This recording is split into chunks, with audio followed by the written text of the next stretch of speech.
So as an educator for 29 years, I believe that we need to begin our resources in programs like pre-K, in early intervention programs in elementary schools. I do support the school bond construction locally and statewide. I think it's important that our students are in schools that are safe, warm, dry, and secure. And these things matter, and those early interventions can pay dividends going forward. So when it comes to education, I come from a family of educators. My mom worked for the East Providence School Department as a teacher's assistant for almost 30 years. Aunts, uncles, all teachers. Uncle, principal of the largest high school east of the Mississippi in Brockton, Massachusetts. So I firmly believe that education is very important. But here in East Providence, we don't have a money problem when it comes to education. We have a results problem. And if you have the ability to go onto the Rhode Island Department of Education website and you start pulling the numbers and, and you start looking at some of these, 48% of the students at East Providence High School aren't meeting literacy at all. So, we're spending $16,200 per student here in East Providence. I think we need to be able to give our teachers every opportunity to actually teach and get the results.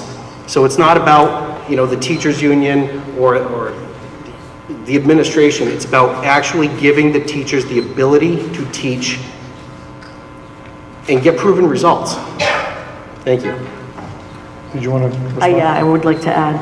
So what's most vital in regards to resources, I think you need to look at the educators on the ground and listen to their input. What might work in one building might not work in another building, or there are specific needs that to be addressed. So I really think you need to focus on going out to teachers, looking at the results, and allowing them to form plans that can, how they feel to best meet the needs of students. The teachers on the front line, they know their students the best, and they can craft instruction that works, they just need the resources to be able to do that. And I think it's important to know that testing is not the measure that students should be tested by. Graduation-wise, students need to be measured by what's best for them instructionally. A test is a snapshot that educators should use to reform and redesign their instruction so that students can achieve goals.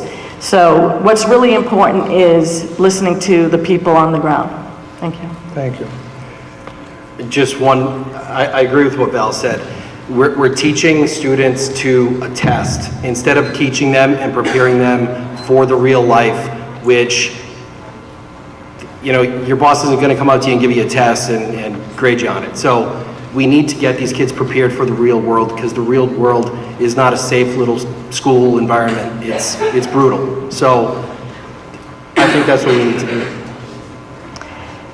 And it's important to realize that educating students is about the whole student and not just a reading or a math score. I teach civics, which teaches kids about the 3 branches of government and how to participate and be a citizen in society. All of those things matter. So it's hard to measure those things, but achievement is vast, way beyond a test score.